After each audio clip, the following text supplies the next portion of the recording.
నమస్కారం. జై శ్రీరామ్. భగవద్గీత 4వ అధ్యాయం 5వ శ్లోకం. బహుని మే వ్యతీతాని జన్మాని తవ చార్జున తన్యహం వేద సర్వాణి నత్వం వేద పరంతప.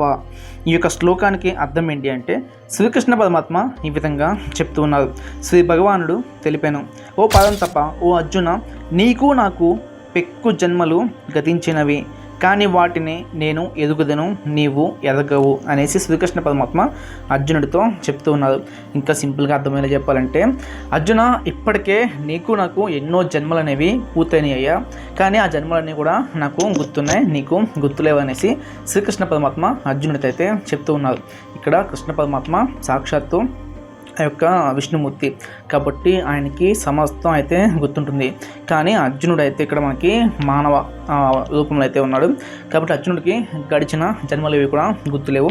అదే విషయాన్ని కృష్ణ పరమాత్మ ఈ యొక్క శ్లోకంలో అయితే చెప్తున్నారు.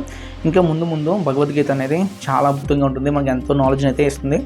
మీరు కనుక అవన్నీ మిస్ అవ్వకూడదనుకుంటే మన ఛానల్ అయితే ఇప్పుడే సబ్స్క్రైబ్ చేసుకుని పెట్టుకోండి.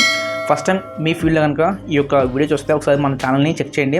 మనం భగవద్గీత డైలీ ఒక శ్లోకాన్ని అయితే షార్ట్కన్ అయితే చేసుకుంటున్నాము. నేను నేర్చుకుంటున్నాను, ప్లస్ మీకు కూడా అయితే చెప్తున్నా. అలాగే దీన్ని మన రియల్ లైఫ్లో అప్లై చేయడం వల్ల మంచి ఫ్రూట్స్ అనేవి మనం భగవద్గీత నుంచి తీసుకోవచ్చు. కాబట్టి భగవద్గీతని చదవండి, ఫాలో అవ్వండి. అలాగే కుదిరితే మన ఛానల్ కూడా ఫాలో అయిపోండి, పేజ్ని అయితే ఫాలో అవ్వండి, ఛానల్ అయితే సబ్స్క్రైబ్ చేసుకోండి. అప్పటివరకు సెలవు. హరే కృష్ణ.